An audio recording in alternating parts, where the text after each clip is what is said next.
Good morning students. Last lectures में हमने discuss किया था इलेक्ट्रोलाइटिक कंडक्शन, जिसमें कुछ बेसिक टर्म्स हमने पढ़ी थी।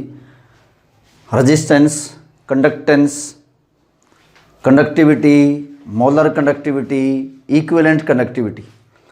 उसके बाद हम इसी से रिलेटेड टॉपिक आगे हम डिस्कस करेंगे मेजरमेंट ऑफ इलेक्ट्रोलाइटिक कंडक्शन। और उसमें जो हमने बेसिक टर्म पढ़ी थी जैसे कंडक्टिविटी, मोलर कंडक्टिविटी या इक्विवेलेंट कंडक्टिविटी, हम उसको एक्सपेरिमेंटली कैसे मेजर करेंगे। एक्सपेरिमेंटल मेजरमेंट है किसी भी इलेक्ट्रोलाइट की conductivity, molar conductivity and equivalent conductivity. देखो, अगर आपको इक्विवेलेंट कंडक्टिविटी किसी सॉल्यूशन की निकालनी है तो ये फार्मूला लास्ट के लेक्चर्स में हमने डिस्कस किया था। Equivalent conductivity of any electrolytic solution is equal to K represent the conductivity and N represent the normality of solution। या अगर मोलर कंडक्टिविटी हमने डिस्कस की थी उसके लिए ये फार्मूला था। मोलर कंडक्टिविटी अगर आपको निकालनी है तो कंडक्टिविटी इंटू 1000 बाय मोलरिटी, ये फार्मूला था। यानी कि अगर इक्विवेलेंट या मोलर कंडक्टिविटी आपको निकालनी है किसी भी इलेक्ट्रोलाइटिक सॉल्यूशन की, उसके लिए आपको सबसे पहले क्या पता रहेगा, सॉल्यूशन की कंडक्टिविटी या स्पेसिफिक कंडक्टिविटी अगर आपको पता है और नॉर्मेलिटी और मोलरिटी भी आपको पता रहेगी, तभी आप इक्विवेलेंट कंडक्टिविटी और मोलर कंडक्टिविटी किसी इलेक्ट्रोलाइटिक सॉल्यूशन की हम निकाल सकते हैं या मेज़र कर सकते हैं। तो सबसे पहले तो बात यही आती है कि हम किसी सॉल्यूशन की मोलर कंडक्टिविटी या इक्विवेलेंट कंडक्टिविटी निकालने तो सबसे पहले हमें क्या निकालना पड़ेगा, उसकी कंडक्टिविटी निकालनी पड़ेगी। और अगर कंडक्टिविटी निकालनी है किसी भी इलेक्ट्रोलाइटिक सॉल्यूशन की, के कापा रिप्रेजेंट द कंडक्टिविटी या specific conductivity of any electrolytic solution. ये हम कैसे निकालते हैं, conductance into L by A। G क्या रिप्रेजेंट करता है, G represent the conductance of solution, और G रेसिप्रोकल है किसका, रेजिस्टेंस का।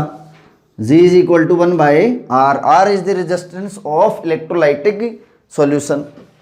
L है इलेक्ट्रोड्स के बीच में डिस्टेंस और A है cross sectional area of electrodes. यानी कि अगर आपको कंडक्टिविटी किसी सॉल्यूशन की निकालनी है तो सबसे पहले हम क्या करेंगे, सॉल्यूशन की कंडक्टेंस और इलेक्ट्रोड्स के बीच में डिस्टेंस और उसका क्रॉस सेक्शनल एरिया हमें पता हो, तभी हम कंडक्टिविटी निकाल पाएंगे या मेजर कर पाएंगे।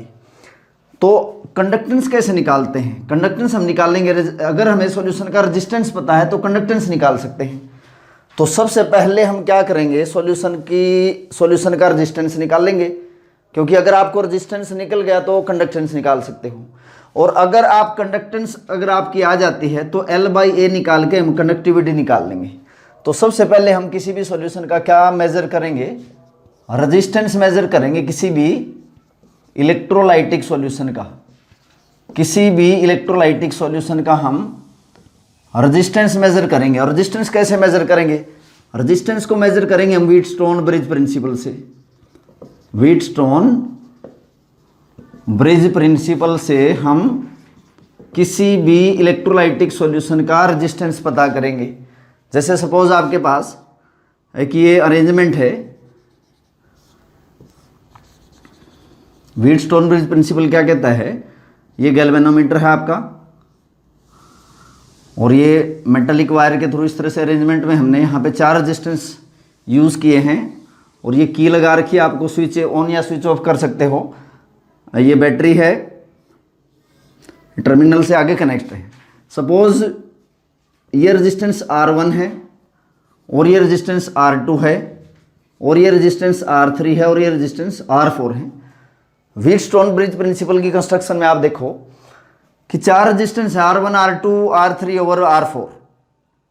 गैल्वेनोमीटर है, तो व्हीटस्टोन ब्रिज प्रिंसिपल ये कहता है कि अगर ये जो गैल्वेनोमीटर आपने अप्लाई किया है, गैल्वेनोमीटर में अगर कोई डिफ्लेक्शन नहीं आती है तो R1 over R2 is equal to R3 over R4।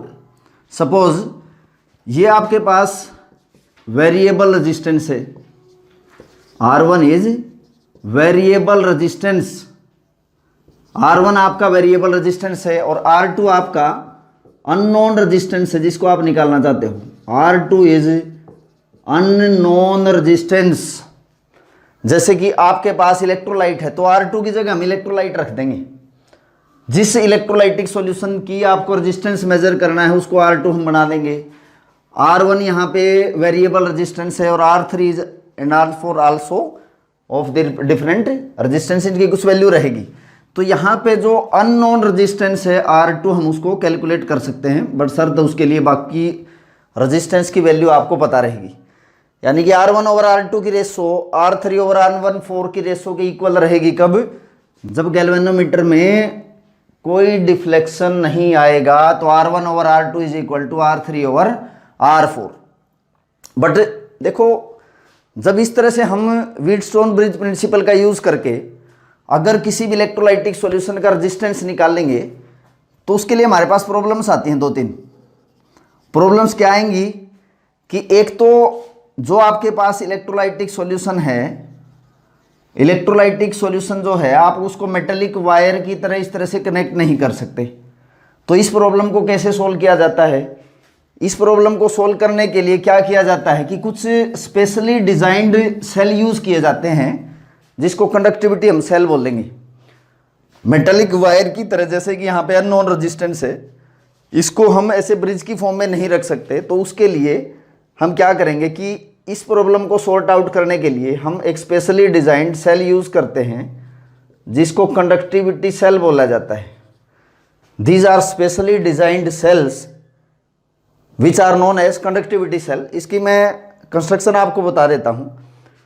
ये ग्लास का बना हुआ कंटेनर है और इसके अंदर 2 आपकी वायर यूज कर रखी है which is platinum wire, platinized platinum wire हैं। इलेक्ट्रोड से आगे हम इनको कनेक्ट कर देंगे।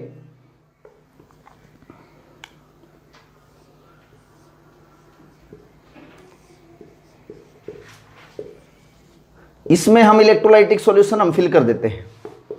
इसके अंदर क्या फिल करेंगे? इलेक्ट्रोलाइटिक, इसके अंदर फिल हम करेंगे, इसके अंदर फिल करेंगे इलेक्ट्रोलाइटिक सॉल्यूशन, इलेक्ट्रोलाइटिक सॉल्यूशन। तो ये प्लेटिनाइज्ड आपकी प्लेटिनियम की इलेक्ट्रोड है, ये ग्लास का बना हुआ मेटेरियल है। इसमें हम फिल करेंगे इलेक्ट्रोलाइटिक सॉल्यूशन जिसके हमें कंडक्टेंस या जिसका रेजिस्टेंस हमें क्या करना है? एक्सपेरिमेंटली मेजर करना है। एक बात तो ये है, पहली प्रॉब्लम तो हमारी ये सॉर्ट आउट हो जाती है कि इस मेटल वायर की जगह हम इस तरह से कोई specially designed conductivity cell use करते हैं। दूसरी प्रॉब्लम क्या है कि अगर इस कंडक्टिविटी सेल में अगर आप डायरेक्ट करंट यूज करते हो, दिस इज डायरेक्ट करंट।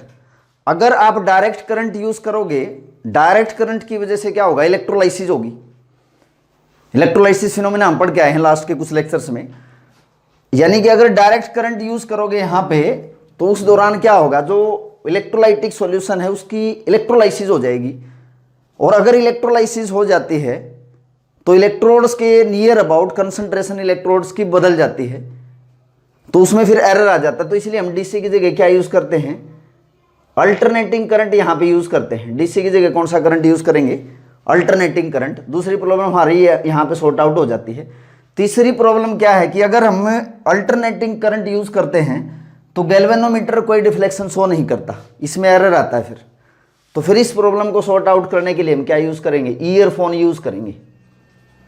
यानी कि इलेक्ट्रोलाइटिक सॉल्यूशन को इस मेटेलिक वायर की जगह ना रख के हम कोई सेल यूज करते हैं जिसको कंडक्टिविटी सेल बोलेंगे। सेकंड है कि डायरेक्ट करंट की जगह हम अल्टरनेटिंग करंट यूज करेंगे और गैल्वेनोमीटर की जगह हम क्या यूज करेंगे? ईयरफोन या हेडफोन यहाँ पे यूज करेंगे। तो फिर उसके बाद हम किसी इलेक्ट्रोलाइटिक सॉल्यूशन की कंडक्टिविटी या कंडक्टेंस को मेजर करेंगे। देखो, इसके आगे का जो फर्दर स्टेप है कि कैसे आप किसी भी इलेक्ट्रोलाइटिक सॉल्यूशन का रेजिस्टेंस मेजर करोगे by use of Wheatstone bridge principle. उसके लिए मैं यहाँ पे एक डायग्राम प्लॉट कर रहा हूँ, उससे आपको अच्छे से समझ में आ जाएगा कि किसी भी इलेक्ट्रोलाइटिक सॉल्यूशन की रेजिस्टेंस आप कैसे मेजर करोगे। एक्सपेरिमेंटल है, how experimentally resistance of any electrolytic solution is measured. Alternating current आपने यूज किया है और एक कंडक्टिविटी सेल आपने यूज किया है।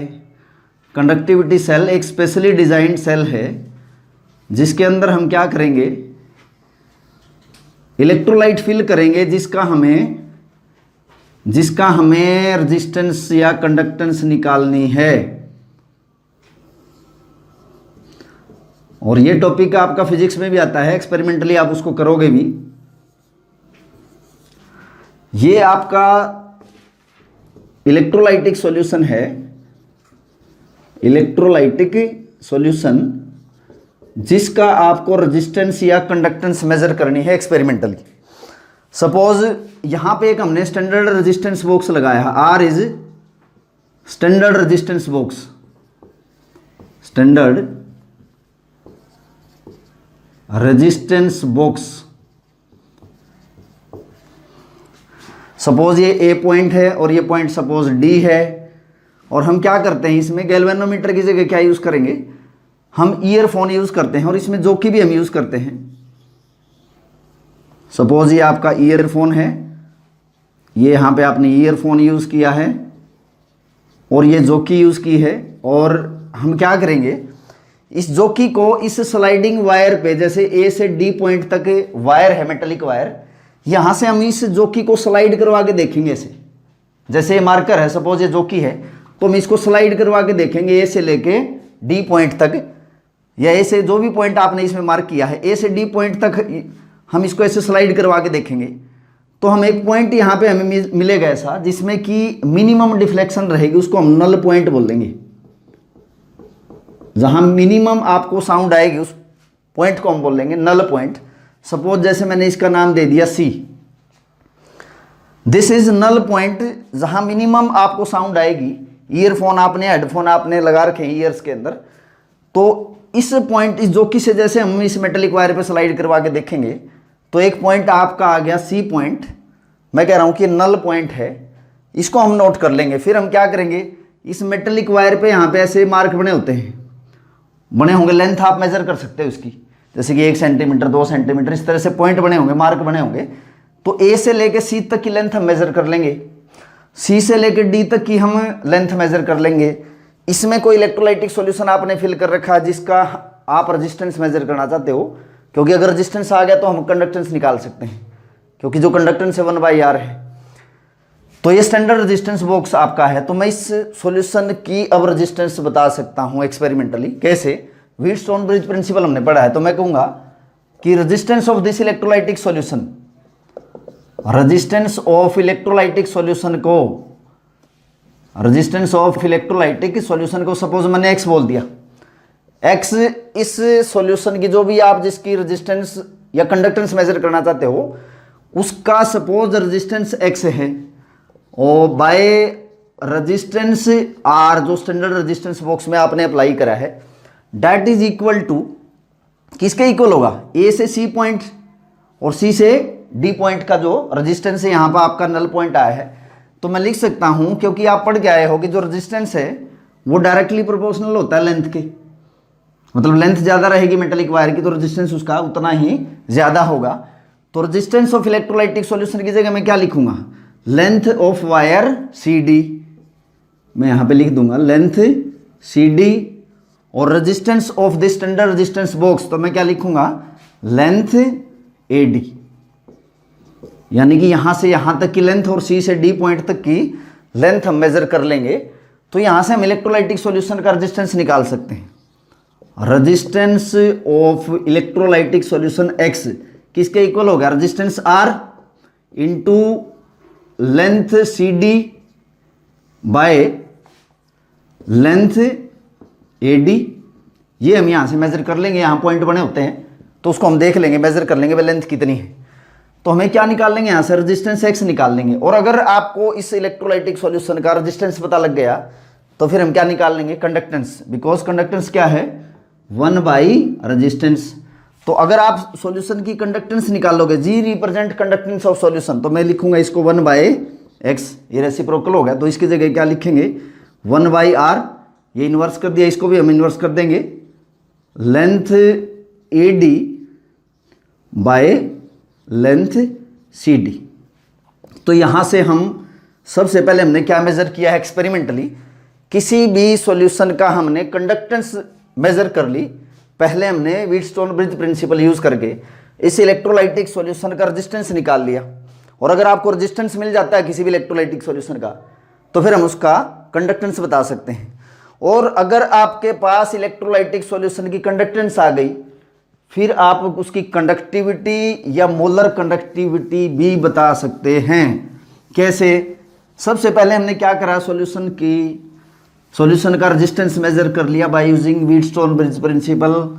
उसके लिए हमने एसी करंट यूज़ किया है, स्पेशली डिजाइंड आपने कंडक्टिविटी सेल यूज़ किए हैं, आपने गैल्वेनोमीटर की जगह ईयरफोन यूज़ किया है। तो अब अगर आपके पास रेजिस्टेंस आ गया तो हमने कंडक्टेंस निकाल ली। तो अब हम क्या करेंगे, अब हम कंडक्टिविटी निकालेंगे। कंडक्टिविटी या स्पेसिफिक कंडक्टिविटी किसके इक्वल होता है, G into L by A. What is G conductance है। पहले आपने रेजिस्टेंस निकाल ली इलेक्ट्रोलाइटिक सॉल्यूशन की तो आप कंडक्टेंस निकाल सकते हो। तो आपकी कंडक्टेंस तो आ गई रेजिस्टेंस से। फिर हम क्या करेंगे, L by A. What is L, electrodes के बीच की डिस्टेंस कितना है, सेपरेशन ऑफ इलेक्ट्रोड्स।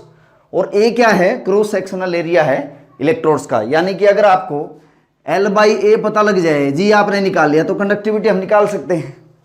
बट जब हम ऐसा करते हैं एक्सपेरिमेंटली कि इलेक्ट्रोड्स के बीच की दूरी निकालना और उसका क्रॉस सेक्शनल एरिया निकालना, ये कन्वीनियंट नहीं है, ईजी नहीं है कि इलेक्ट्रोड्स के बीच की आप जो डिस्टेंस है वो मेजर करो और उनका क्रॉस सेक्शनल एरिया आप मेजर करो। तो सबसे पहले हम क्या करते हैं, क्योंकि ये कन्वीनियंट नहीं है, ईजी नहीं है कि आप किसी का L बाई ए निकालो, तो सबसे पहले हम क्या करेंगे, फिर किसी भी सेल का कंडक्टिविटी सेल का L बाई ए निकाल लेंगे। और L बाई ए को मैं यहाँ पे लिख रहा हूँ that is equal to G star. इसको हम सेल कांस्टेंट बोलते हैं, this is known as cell constant. और किसी भी कंडक्टिविटी सेल के लिए कांस्टेंट होगी इसकी वैल्यू, तभी इसको बोला जा रहा है सेल कांस्टेंट। यानी कि अगर आपको मैं यहाँ पे लिख सकता हूँ फिर G into G star. What is K, कापा है conductivity. What is G, conductance of any electrolytic solution. कैसे निकाली, रेजिस्टेंस निकाला था पहले, फिर हमने G स्टार क्या L बाई ए। तो अगर आपको L बाई ए निकालना है किसी भी सॉल्यूशन का तो आपको क्या पता रहना चाहिए, उसकी हमें कंडक्टिविटी पता हो और उसकी कंडक्टेंस पता हो। तो फॉर सेल कांस्टेंट, अगर हमें किसी भी सेल का इलेक्ट्रोलाइटिक सेल का सेल कांस्टेंट निकालना है तो हमें उसका क्या पता होना चाहिए, एक तो उसकी कंडक्टेंस पता होनी चाहिए और उसकी दूसरी क्या पता हो हमें, कंडक्टिविटी या स्पेसिफिक कंडक्टिविटी पता हो। उस दौरान हम G स्टार निकाल सकते हैं। तो अब इसके लिए क्या करेंगे कि सेल कांस्टेंट निकालने के लिए कुछ स्पेसिफिक इलेक्ट्रोलाइट यूज किए जाते हैं, जैसे पोटेशियम क्लोराइड स्टैंडर्ड सॉल्यूशन बना के अलग अलग कंसंट्रेशन पे डिफरेंट टेम्परेचर पे इसकी अलग अलग कंडक्टिविटी होती है। For measurement of cell constant हम क्या यूज करेंगे, पोटेशियम क्लोराइड का स्टैंडर्ड सॉल्यूशन यूज करते हैं। अलग अलग कंसंट्रेशन पे और अलग अलग टेम्परेचर पे इसकी कंडक्टिविटी की वैल्यू अलग अलग होंगी। जैसे कुछ स्टैंडर्ड कंडीशन है, जैसे रूम टेम्परेचर है 298 केल्विन, इतनी टेम्परेचर पे अलग अलग कंसंट्रेशन पे इसकी कंडक्टिविटी अलग अलग होंगी। यानी कि सबसे पहले अगर आपको कंडक्टिविटी निकालनी है तो G इंटू G स्टार, मैंने आपको फार्मूला बताया है, G स्टार क्या है, L बाई ए। तो बेटा अगर आपको कंडक्टिविटी निकालनी है तो कंडक्टेंस तो आपने निकाल ली रेजिस्टेंस से, फिर तो L बाई ए अगर पता है तो K निकाल सकते हैं। बट इसको निकालना पॉसिबल नहीं, इजीली नहीं है, अनकन्वीनियंट है। तो सबसे पहले हम इसी को निकालते हैं। कैसे, अगर किसी सॉल्यूशन का आपको कंडक्टेंस पता और कंडक्टिविटी, तो इनको निकालने के लिए KCl सॉल्यूशन यूज किया जाता है। जैसे मैं कह रहा हूं कि कंसंट्रेशन है और इसकी इसकी कंडक्टिविटी है, K रिप्रेजेंट कंडक्टिविटी या स्पेसिफिक कंडक्टिविटी हम इसको बोलते हैं। जैसे मैं कहता हूं कि 1 मोलर कंसंट्रेशन है 298 केल्विन टेम्परेचर पे, 1 मोलर अगर आपके पास KCl सॉल्यूशन है तो इसकी जो कंडक्टिविटी की वैल्यू होगी वो है 0.1113 साइमन सेंटीमीटर इनवर्स, या अगर SI यूनिट में आप इसको बोलोगे तो 11.13 साइमन मीटर इनवर्स। ये वैल्यू फिक्स है इसकी KCl के लिए कंडक्टिविटी की इतनी कंसंट्रेशन पे। अगर कंसंट्रेशन 0.1 मोलर है तो मैं इसकी कंडक्टिविटी की वैल्यू यहाँ पे लिख रहा हूँ कि 0.0129 साइमन सेंटीमीटर इनवर्स या 1.29 साइमन मीटर इनवर्स। और साइमन मीटर इनवर्स या साइमन सेंटीमीटर इनवर्स किसकी यूनिट होती हैं, हम पहले डिस्कस करके आए हैं कि कंडक्टिविटी की यूनिट होती है। अगर आपके पास कंसंट्रेशन 0.01 मोलर है, किसकी, KCl सॉल्यूशन की बात कर रहे हैं हम, तो इसकी जो स्पेसिफिक कंडक्टिविटी रहेगी KCl सॉल्यूशन की वो रहेगी 0.00141 साइमन सेंटीमीटर इनवर्स। ये आपको याद करने की जरूरत नहीं है, ये आपको न्यूमेरिकल में गिवन होगी वैल्यू, और या हम ऐसा यूनिट में इसको लिख सकते हैं कि 0.141 साइमन मीटर इनवर्स। तो these are the values of conductivity. इतनी कंसंट्रेशन पे KCl के लिए ये कंडक्टिविटी की वैल्यू है, ये आपको गिवन रहेंगी वैल्यू, ये आपको याद नहीं करनी है। तो हम क्या करेंगे, सबसे पहले सेल कांस्टेंट निकाल लेंगे। कैसे, अगर कंडक्टेंस और कंडक्टिविटी पता हो तो कंडक्टिविटी या कंडक्टेंस के लिए हम क्या करते हैं, KCl का सॉल्यूशन यूज करते हैं, स्टैंडर्ड सॉल्यूशन, इससे हम कंडक्टिविटी निकाल लेंगे। तो सबसे पहले कंडक्टिविटी सेल में हम KCl को फिल करके सेल कांस्टेंट निकाल लेंगे। सबसे पहले न्यूमेरिकल में भी हम ऐसे ही करते हैं, या तो सेल कांस्टेंट की वैल्यू आपको दे रखी होगी, नहीं तो KCl का सॉल्यूशन दे रखा होगा। सबसे पहले हम किसी भी इलेक्ट्रोलाइटिक सॉल्यूशन की KCl सॉल्यूशन यूज करके कंडक्टिविटी निकालेंगे, और अगर सेल कांस्टेंट निकालेंगे तो K is equal to G into G star. अगर आपके पास सेल कांस्टेंट आ गया, फिर हम क्या करेंगे, एक्सपेरिमेंटल आपके पास कोई भी सॉल्यूशन है, जैसे ये जी स्टार तो निकाला है मैंने, किसका सॉल्यूशन यूज करके, KCl सॉल्यूशन यूज करके। अब सपोज मैं ये कह रहा हूं आपको कि मेरे पास ये इलेक्ट्रोलाइटिक सॉल्यूशन है, सपोज जिंक सल्फेट का। अब मेरे को इसकी कंडक्टिविटी या मोलर कंडक्टिविटी निकालनी है, तो इसका मतलब ये जो सॉल्यूशन है हमारा, ये एक्सपेरिमेंटल सॉल्यूशन हो जाता है। मतलब इसकी मेरे को कंडक्टिविटी या मोलर कंडक्टिविटी या इक्विवेलेंट कंडक्टिविटी मेजर करनी है। तो मैं क्या करूंगा, मोलर कंडक्टिविटी अगर मेरे को निकालनी है तो K इंटू 1000 बाय मोलैरिटी, ये फार्मूला हमारा होता है, पहले के लेक्चर में हम डिस्कस करके आए हैं। अब जिंक सल्फेट की मोलर कंडक्टिविटी मैं तब निकाल पाऊंगा जब मेरे को कंडक्टिविटी पता होगी। तो मैं क्या करूंगा, कंडक्टिविटी निकाल लूंगा, तो G इंटू जी स्टार, ये फार्मूला आपके पास होता है। यानी कि अगर जिंक सल्फेट की कंडक्टिविटी निकालनी है तो मैं क्या करूंगा, कंडक्टिविटी सेल में अब जिंक सल्फेट फिल करूंगा, और जिंक सल्फेट में कंडक्टिविटी सेल में जिंक सल्फेट फिल करके सबसे पहले हम इसका क्या निकाल लेंगे, रेजिस्टेंस निकाल लेंगे, और रेजिस्टेंस से फिर क्या निकाल लेंगे, हम कंडक्टेंस निकाल लेंगे। और कंडक्टेंस अगर आपने निकाल ली, सेल कांस्टेंट KCl सॉल्यूशन से यूज करके निकाल लिया, तो हमने कंडक्टिविटी निकाल ली जैसे जिंक सल्फेट की। और अगर आपके पास कंडक्टिविटी आ जाती है तो फिर आप मोलर कंडक्टिविटी निकाल सकते हो। जैसे मैं कह रहा हूँ ये जिंक सल्फेट 0.1 मोलर है, तो मैं मोलरिटी की जगह इसकी वैल्यू पुट कर दूंगा। ऐसे ही मैं इक्विवेलेंट कंडक्टिविटी भी निकाल सकता हूँ इसकी। कैसे, K इंटू 1000 बाय नॉर्मेलिटी। यानी कि कंडक्टिविटी निकालते हो आप किसी भी इलेक्ट्रोलाइटिक सॉल्यूशन की, कैसे निकाल लोगे, इसकी कंडक्टेंस मेजर करेंगे एक्सपेरिमेंटली, जैसे मैंने पहले बताया था आपको, by using Wheatstone bridge principle. इस सॉल्यूशन की अगर आपको रेजिस्टेंस मिल गया तो कंडक्टेंस आ गया, और सेल कांस्टेंट आपने निकाल लिया KCl सॉल्यूशन यूज करके। तो सबसे पहले हम क्या करेंगे, कंडक्टिविटी निकाल लेंगे। एंड जी स्टार कैसे निकालेंगे, by use of standard solution, that is G star किसके इक्वल होता है बेटा, L बाई A के इक्वल होता है, वो मैं पहले आपको बता चुका हूं। तो ऐसे ही करके हम इक्विवेलेंट कंडक्टिविटी या मोलर कंडक्टिविटी किसी भी सेल की एक्सपेरिमेंटल मेजर कर सकते हैं। एक बार कंक्लूजन दोबारा सुनो, कोई भी आपके पास इलेक्ट्रोलाइटिक सॉल्यूशन है, उसकी हम कंडक्टिविटी, मोलर कंडक्टिविटी या इक्विवेलेंट कंडक्टिविटी एक्सपेरिमेंटल मेजर करनी है, तो हम व्हीटस्टोन ब्रिज प्रिंसिपल यूज करते हैं। एक्सपेरिमेंटल सेटअप मैंने आपको बताया, सबसे पहले हम किसी भी इलेक्ट्रोलाइटिक सॉल्यूशन का रेजिस्टेंस मेजर करते हैं। रेजिस्टेंस मेजर कर लिया तो हमें इलेक्ट्रोलाइटिक सॉल्यूशन की कंडक्टेंस पता लग गई।